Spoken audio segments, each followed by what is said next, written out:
За сүмживийн дон салжид лэгшижин боо гэж тийм ээ. 30-ийн шимэн утгын шим зүрхэн утгыг дээгүүлж тодруулагч сайн номлолын албар нотны ирэх гэж байна. За сости гэж нэ. Сүмживийн нэмбэн донд ордын нэг гэж байна. Сүмжив 30-ийн шим утгыг товчлон хураавас гэж байна. Товчлон хураас нь бол бас тийм үү.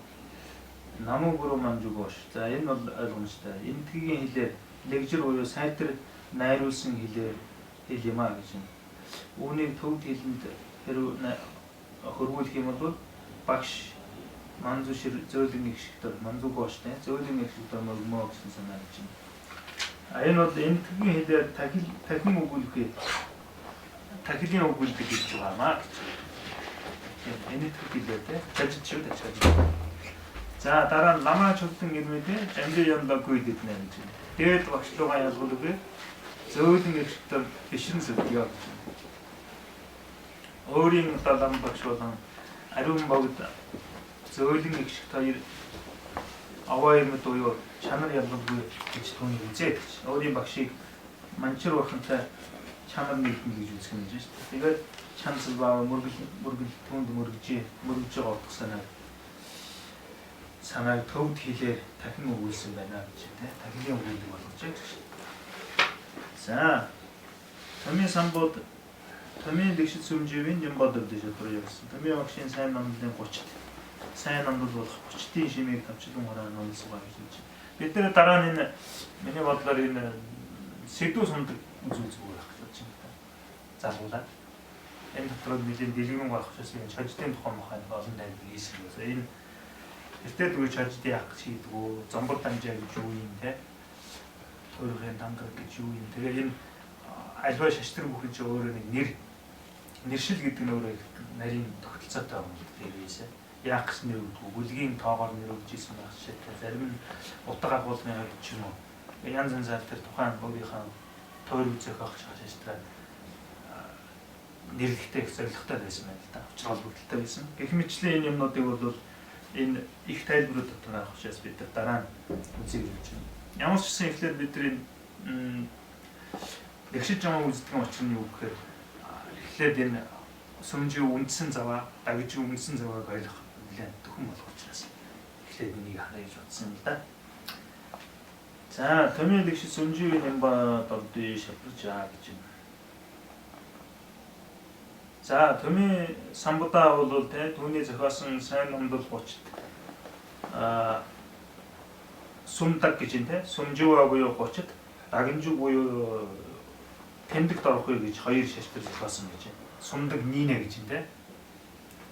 Томьёо лэгшидийн томьёогийн сайн номлол 30 болон тэмдэгт орохгүй хоёроос 30-ийн шимийн утгыг товчлон хурангуугаар номлосгоо гэж тангаргалж байгаа юм шүү дээ. Тангаргалж байгаа байна. Та нараас энэ номыг хэвлэл өгсөн байгаа. Энэ дотор юу гэж штэ. Тэгшин жавааны тухай бас асуулт төрхөн хариултууд гарч ирнэ. Тэгээд яж нууцын тухай өөрхөн бас ахын хэлбэр залгуулаад юм уншиж учраас тэндээс стил юм байна. За янжин жава сабаро житва яваши сажид гаас сүмжүүн гэдгийг утга нь юу л гэж байна. Ер нь үсгэн дотор бол их шиг багийн үлэгч хоёр байдаг гэж байна. Энэ дотор бол ерөөсөө багтаагүй гэсэн үг. Мадио гэдэг чинь хураагүй гэж орчуулдаг тооч болно шүү дээ. Энэ дотор бол багтаагүй үсэг гэж байхгүй гэж хэлж байна.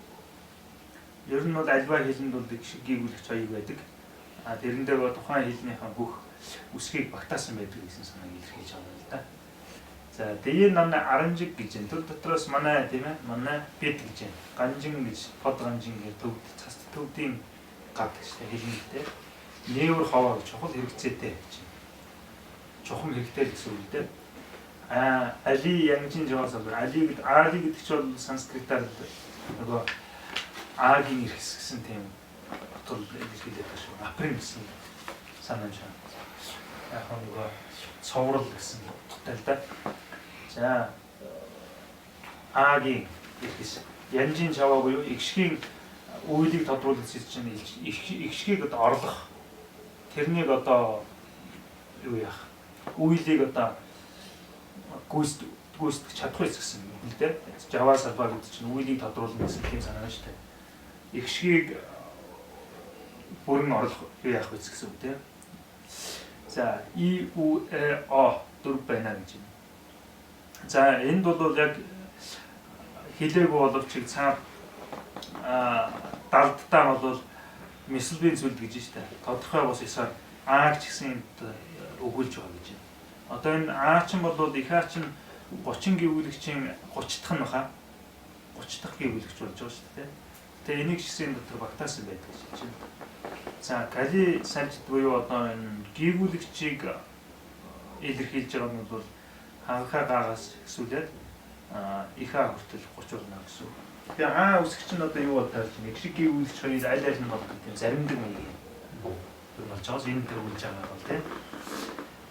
За энэ миний бодлоор бол юу шүү дээ нөгөө санскрит хэлний одоо А чинь тэр нэг юу шиг санагдаад байдیں۔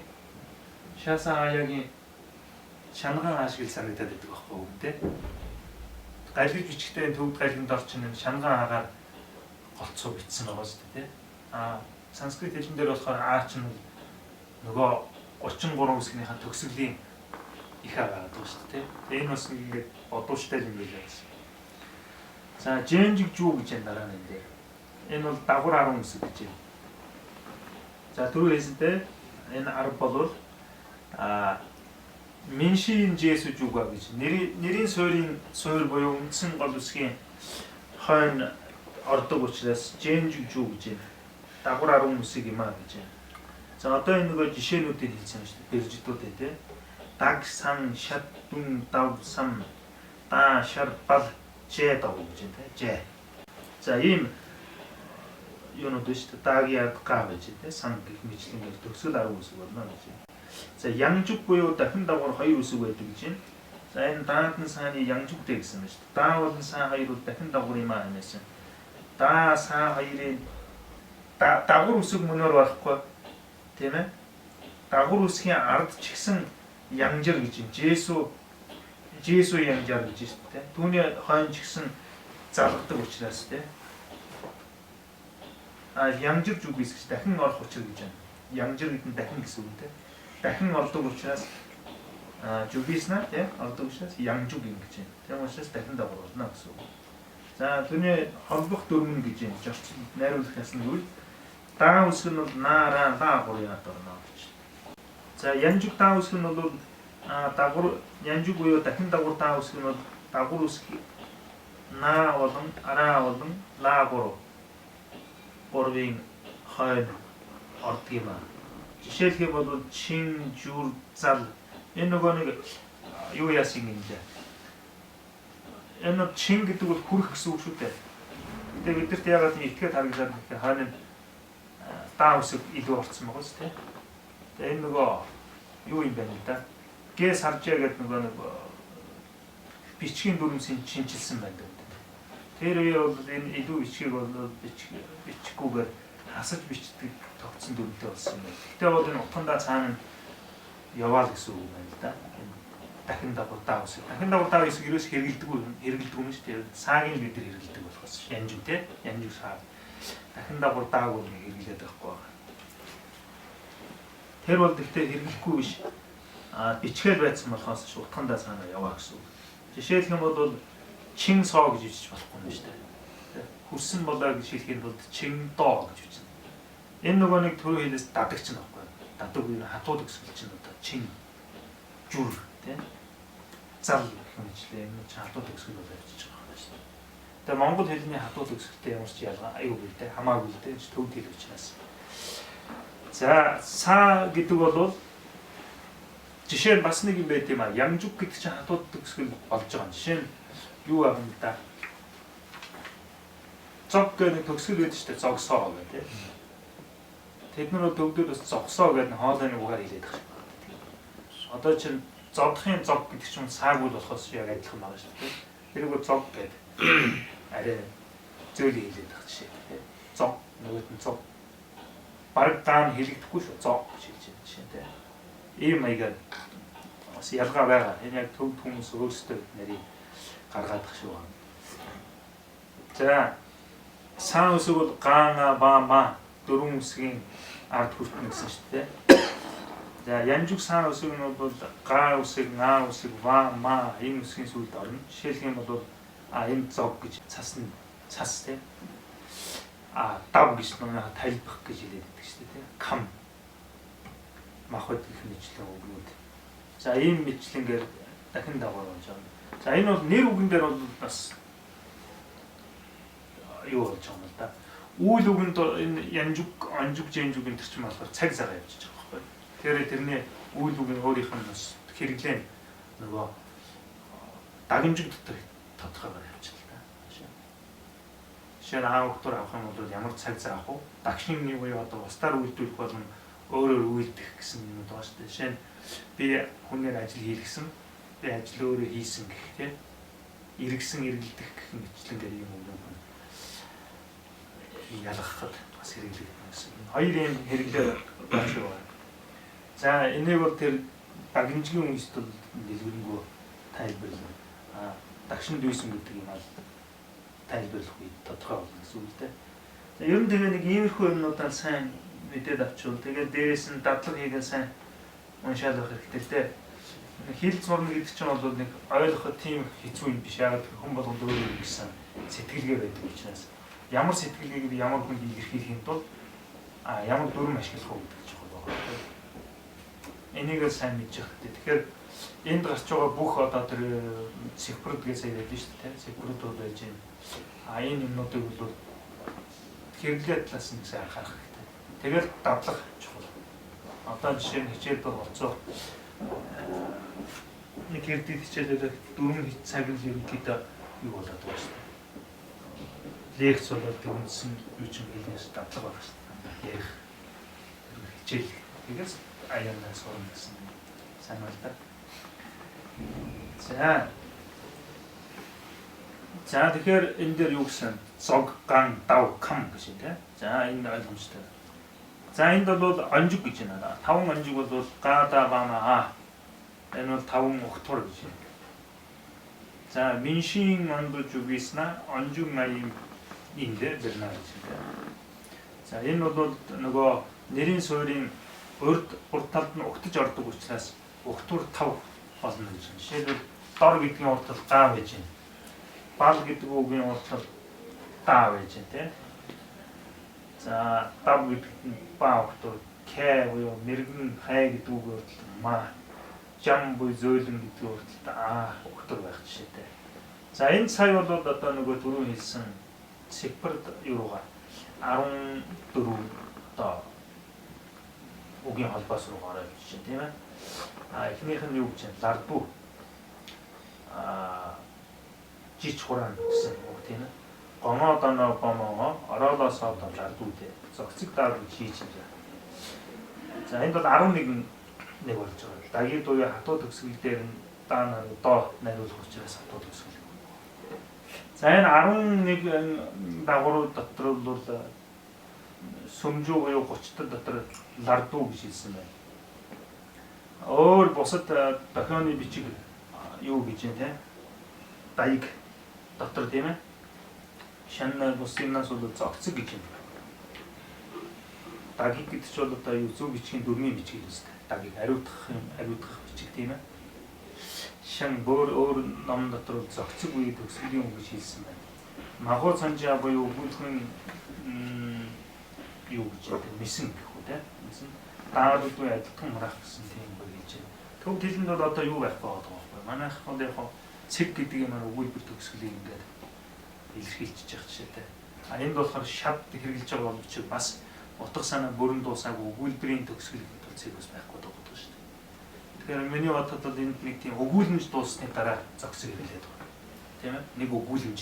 Тэр дотор бол нэлээд олон өгүүлбэр байна шүү. Өгүүлбэрийг бол олцсон үед дан гэсэн нэг тийм нөхцөл биш үү тийм. Тэргээр л ерөнхийдөө юу яаж яцгаалж байна. Манайх ч хуучин бичгээр төвд хэлнээс орчуулсан юмнуудыг хараад тахад бол яг калькумыг орчуулга хийсэн байдаг шүү дээ. Ихчлэн калк гэдэг нь одоо орчуулгын олон жилд бол нэг юм 3 төрөл байгаа юм л да. Жишээ нь кайф буюу одоо ганжуур данжуурын ер нь зөнгөлөх юм хийж болно. Тэгтээ бол бүгдийг бас хийж болохгүй.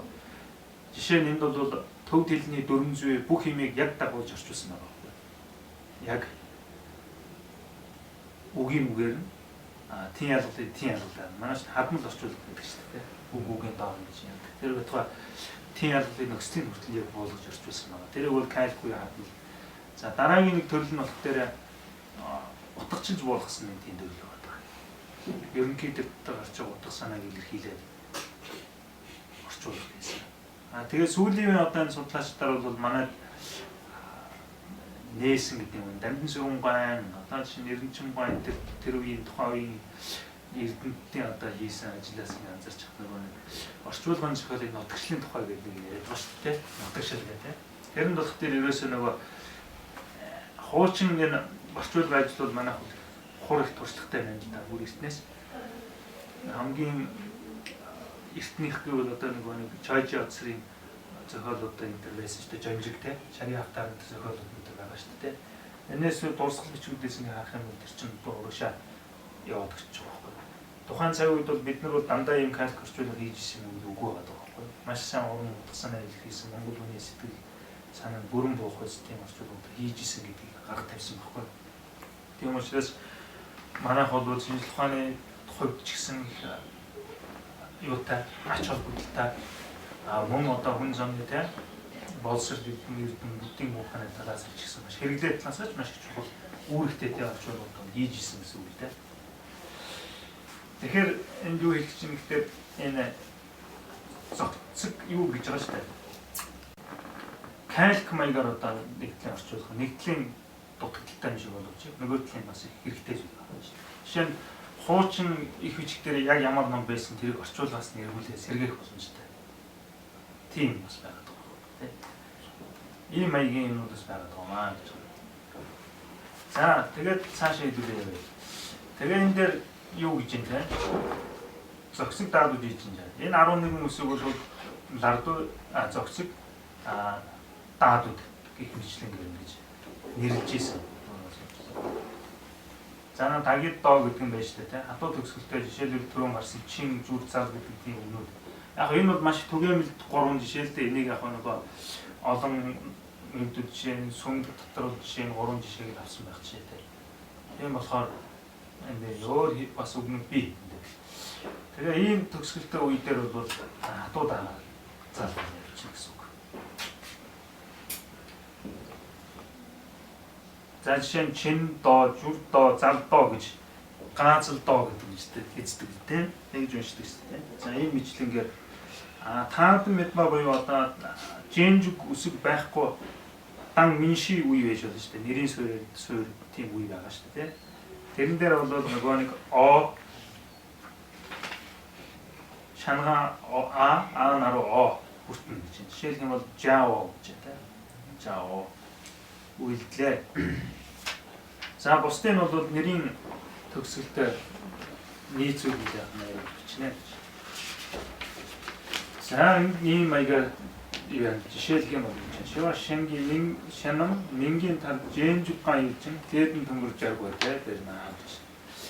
Ингээд бусдын бол нэрийн төгсгөлд дагвар ямар үсэг байж түүнтэй адилхнаар найруулах хэрэгтэй. Жишээлх юм бол даг гэдэг үг даггоо гэж те. Сан гэвэл саноо, шат гэвэл шатоо.